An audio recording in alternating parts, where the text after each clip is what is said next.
Good morning, students. Assalamu alaikum.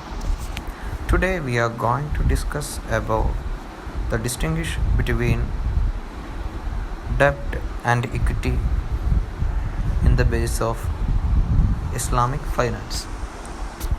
First of all, we are going to discuss about what is debt and what are the debt funds, etc.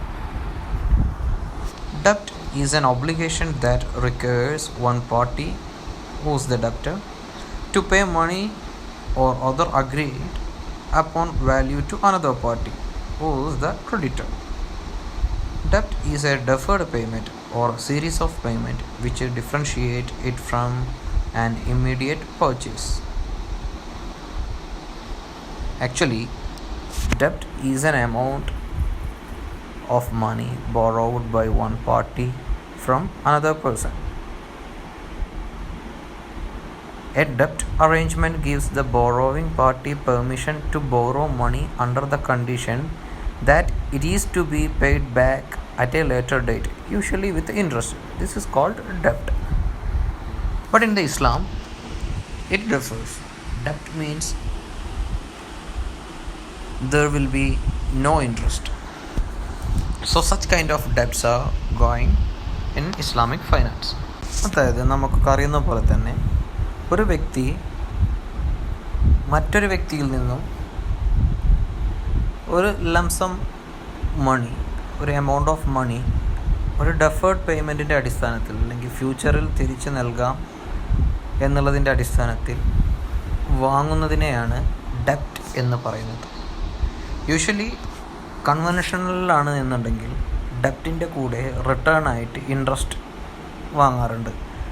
But in the case of Islamic finance നമ്മൾ interest ഒരിക്കലും promote ചെയ്യാത്തതിനാൽ interest ഉണ്ടായിരിക്കില്ല. So ഇവിടെ ഇങ്ങനെ ഡെപ്റ്റ് financing എന്ന് പറയുന്ന ഒരു പുതിയ മെത്തേഡും കൂടെ വരുന്നുണ്ട്.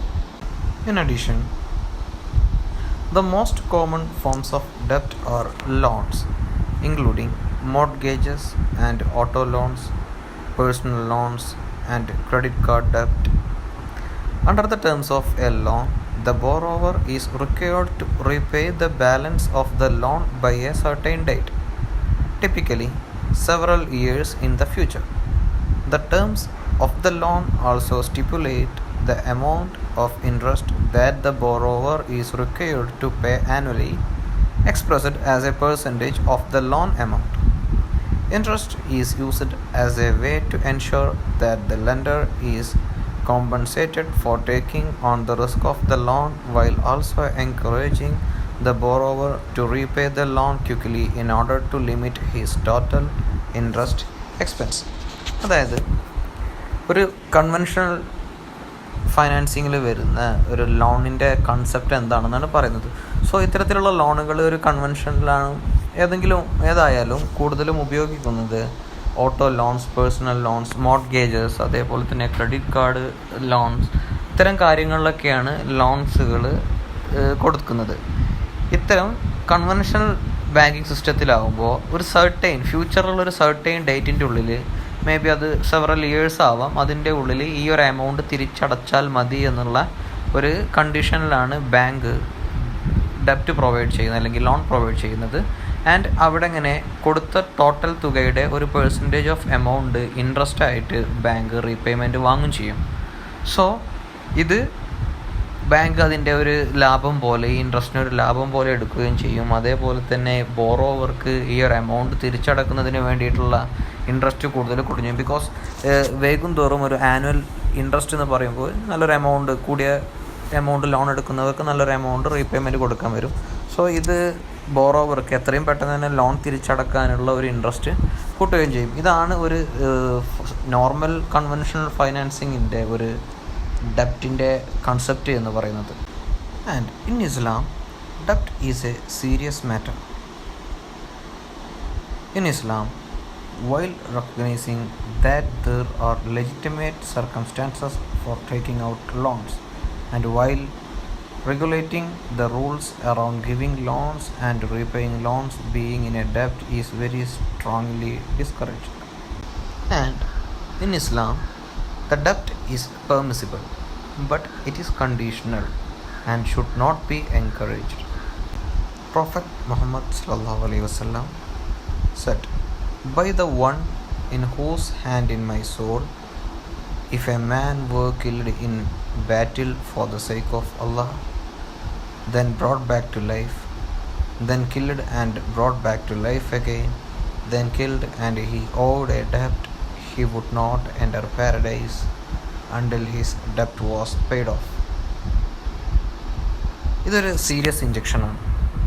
ഡെപ്റ്റ് എത്രത്തോളം സീരിയസ് ആണ് ഇസ്ലാമിൻ്റെ കാഴ്ചപ്പാടിൽ എന്നുള്ളതാണ്. ആക്ച്വലി ഇസ്ലാം ഡെപ്റ്റ് കൊടുക്കുന്നതിനെ എൻകറേജ് ചെയ്തിട്ടുണ്ട്. അതായത് ഒരുപാട് എക്സസ് ഓഫ് മണി ഉള്ള ആൾ അത് ആവശ്യമുള്ള ആൾക്കാർക്ക് ഡെഫിസിറ്റ് ആയിട്ടുള്ള സ്ഥലത്തേക്ക് ലോൺ ആയിട്ട് കൊടുക്കുന്നതിനെ ഇസ്ലാം എൻകറേജ് ചെയ്തിട്ടുണ്ട് without interest. Same time loan വാങ്ങുക എന്നുള്ള അല്ലെങ്കിൽ ഒരു ലോൺ എടുക്കുക എന്നുള്ള കാര്യത്തിനെ ഡിസ്കറേജ് ചെയ്തിട്ടുണ്ട്. സോ ലോൺ കൊടുക്കുന്നത് അത്രയും കണ്ടീഷണൽ ആയിട്ടുള്ള കാര്യങ്ങളായിരിക്കും.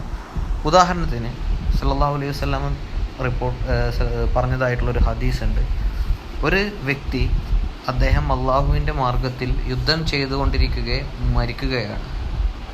അതായത് ഷഹീദാണെങ്കിലും അദ്ദേഹത്തിന് കടബാധ്യത ഉണ്ട് എന്നുണ്ടെങ്കിൽ അവരൊരിക്കലും സ്വർഗത്തിൽ പ്രവേശിക്കുകയില്ല എന്നുള്ളത് നബി സല്ലല്ലാഹു അലൈഹി വസല്ലമ പറഞ്ഞിട്ടുണ്ട്. സോ അത്രയും സീരിയസ് ആയിട്ടുള്ളൊരു മാറ്ററാണ് ഇസ്ലാമിൽ ഡെപ്റ്റ് എന്നുള്ളത്. In Islam, to avoid falling into debt, Islam encourages its followers to work and encourage trade. Furthermore, Islam allows for the accumulation of wealth and encourages Muslims to give back and contribute to community development. Working hard, accumulating wealth, and giving back to the community are Islamic teachings. Islam also teaches financial moderation and discourages the wastefulness. ഇസ്ലാം ഈ ഒരു ഡെപ്റ്റ് എന്നുള്ള ഈ ഒരു ബാധ്യത ആളുകളിലേക്ക് കൂടുതൽ ഉണ്ടാവുന്നതിന് പകരം ഇസ്ലാം മുന്നോട്ട് വെച്ച ഒരു കാര്യമാണ് നമ്മൾ ട്രേഡ്, കച്ചവടങ്ങൾ തുടങ്ങുക എന്നുള്ളത്. ഹാർഡ് വർക്ക് ചെയ്യുക. നമുക്ക് പൈസ ഒരാൾക്കൊരു വ്യക്തിക്ക് എത്ര എമൗണ്ട് വേണമെങ്കിലും, അതായത് ഏത് രൂപത്തിൽ വേണമെങ്കിലും കോടീശ്വരനാവും, ഏത് രൂപത്തിൽ വരെ വേണമെങ്കിലും സമ്പാദിക്കാം. ആൻഡ് അതിൻ്റെ കൂടെ തന്നെ ഗിവ് ബാക്കും കൂടെ ചെയ്യുന്ന, അതായത് സ്വന്തം റിലീജിയനിൽ സമൂഹത്തിലുള്ള പാവപ്പെട്ട ആൾക്കാരെ ഹെൽപ്പ് ചെയ്യുക എന്നുള്ള കാര്യങ്ങളും, അതേപോലെ തന്നെ ഡെഫിസിറ്റ് ആയിട്ടുള്ളവർക്ക് ലോണായിട്ടോ അല്ലെങ്കിൽ സദഖ രൂപത്തിലോ ഗിവ് ബാക്കും കൂടെ ചെയ്യണം എന്നുള്ള വലിയൊരു കൺസെപ്റ്റാണ് ഇസ്ലാം മുന്നോട്ട് വെക്കുന്നത്. സോ ഇത് എന്ത് ചെയ്യും? കമ്മ്യൂണിറ്റിയുടെ ഡെവലപ്മെൻറ്റിന് ഇത് സഹായിക്കും. Nevertheless, if something is permissible in Islam, it is for a good reason. Our present time is associated with all kind of hardship, especially in Muslim majority countries. This is one reason that creates high demand for borrowing from different financial institutions and intermediaries. Today, not just Islamic banks engage in the interest-free sales transaction. Also, conventional banks are attracted to Islamic sale transactions because the margin of profit from such transaction is largely similar to conventional ones. ഇസ്ലാമിൽ പെർമിസിബിളായ ഒരു കാര്യമുണ്ട് എന്നുണ്ടെങ്കിൽ അതൊരു good reason വേണ്ടി മാത്രമായിരിക്കും. ഇന്നത്തെ കാലത്തിൻ്റെ ഒരു സ്ഥിതി എടുത്ത് നോക്കുകയാണെന്നുണ്ടെങ്കിൽ ഏതൊരു മുസ്ലിം മെജോറിറ്റി കൺട്രീസിലും ഒരുപാട് ഹാർഡ്ഷിപ്പായിട്ടുള്ള കാര്യങ്ങൾ നടന്നുകൊണ്ടിരിക്കുന്നുണ്ട്. ഇത് കൂടുതൽ ഡിമാൻഡ് അതായത് അത്തരം രാജ്യങ്ങളിൽ കൂടുതൽ ഡിമാൻഡ് ഉയർത്തുന്നതിന് കാരണകരമായിട്ടുണ്ട്. സോ അവിടെ ഇങ്ങനെ ബോറോവേഴ്സിൻ്റെ എമൗണ്ട് കൂടും. സോ ഒരുപാട് ഫൈനാൻഷ്യൽ ഇൻസ്റ്റിറ്റ്യൂഷൻ അവിടെ ഇങ്ങനെ ഫൈനാൻഷ്യൽ ഇൻ്റർമീഡിയറീസ് അവിടെ സ്റ്റാർട്ട് ചെയ്യും. സോ അത്തരം സ്ഥലങ്ങളിൽ ഇൻട്രസ്റ്റ് ഫ്രീ ലോൺസ് ആണ് ഇസ്ലാമിക് ബാങ്കുകൾ മുന്നോട്ട് വെക്കുന്നത്. സോ ഇത്തരം ഇൻട്രസ്റ്റ് ഫ്രീ ലോണുകൾ ഒരു ഇസ്ലാമിക് ബാങ്കുകൾ മാത്രമല്ല, അവിടെയുള്ള കൺവെൻഷണൽ ബാങ്കുകളും മുന്നോട്ട്, ഇപ്പോൾ നമ്മളൊരു ഗൾഫ് കൺട്രി എടുക്കുകയാണെന്നുണ്ടെങ്കിൽ അവിടെയുള്ള സാധാ കൺവെൻഷണൽ ബാങ്ക് പോലും ഒരു ഇൻട്രസ്റ്റ് ഫ്രീ ലോൺ വിൻഡോ അവിടെ സ്റ്റാർട്ട് ചെയ്തിട്ടുണ്ടാവും.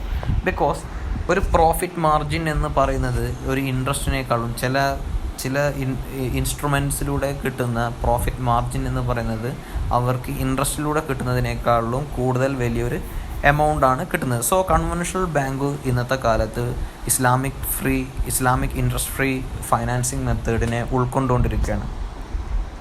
ഇതാണ് ഇസ്ലാമിക് ഫൈനാൻസിങ്, അതായത് ഡെപ്റ്റ് ഫൈനാൻസിങ്ങിൽ ഇസ്ലാം പറയുന്ന കാര്യങ്ങൾ. ഇനി ഇക്വിറ്റി ഫൈനാൻസിങ് അതുപോലെ തന്നെ ഡെപ്റ്റ് ആൻഡ് ഇക്വിറ്റിയും തമ്മിലുള്ള ഒരു ഡിസ്റ്റിങ്വിഷ് എല്ലാം നമുക്ക് തുടർന്നുള്ള ക്ലാസ്സുകളിൽ ഡിസ്കസ് ചെയ്യാവുന്നതാണ്. Thank you students.